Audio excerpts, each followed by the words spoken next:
With the holidays upon us, if you are looking for something fun to do with the kids to keep them occupied while having some fun at the same time, we brought along someone who can help you with a few ideas. And joining us now is Stacy McDonald-Taylor with the Jacksonville Moms blog. It's so good to see you. Thanks for being here. Thank you for having me. This is always a challenge over the holidays, to try to find things to do constantly to keep the kids engaged, right? To burn some fuel, to have some fun and create memories. Exactly, and there's so many fun things to do around town. We actually have a winter guide up on the Jacksonville Moms blog that has all of the camps that are available for the different times when kids are out of school. And that's a great place to start because they have lots of different things depending on what your child is interested in. Some of the ones that we love are like the Jacksonville Zoo has several opportunities, Mosh, Mocha.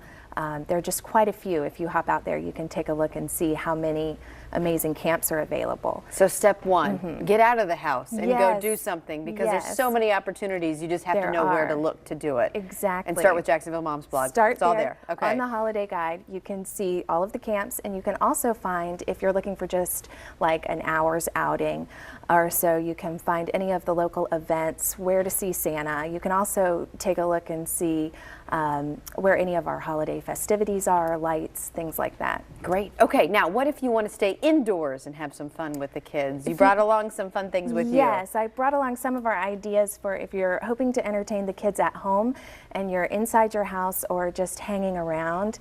It can be a little overwhelming when you have your kids all day and you don't want them to be plugged in all day. So we have some tips and tricks here. Okay, and not to be plugged in means the iPad, iPhones, and everything. Let's get back to using our hands beyond the iPad. Okay. Beyond the iPad. So one of the things that I do, my kids love to play video games. We have an Xbox that we love. So one of the things that I do is I create a scavenger hunt at the house, and it involves playing different games and using some of our toys inside and outside to find the iPad, basically where it is.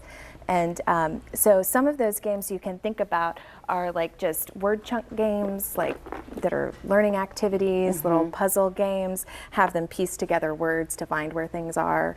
Okay, so this would be a clue then. You would use the game as a clue to find where the... You have to be pretty creative to do that. Yeah, you do. You do. But it's super fun and they love it. And very often we find the iPad and we want to do more scavenger hunt, or we stay outside longer than we expected. Okay, so use the games in a unique way to try to have some fun. Okay. Exactly.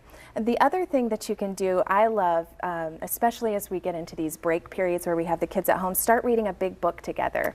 Yes, I agree with you. I was just thinking about some good books like Winnie the Pooh. I mean, she's not at that age, and my daughter's only one, you know, so she just likes chewing the pages. Right. But yeah, you have some really good ideas of things that you can sit down together at night and dive into. Yes, and all of our reading coaches that we have ever talked to would applaud you for letting your baby chew the pages, because it's never too early to start reading with your baby and to get them accustomed to how to hold the book and how to look at the book.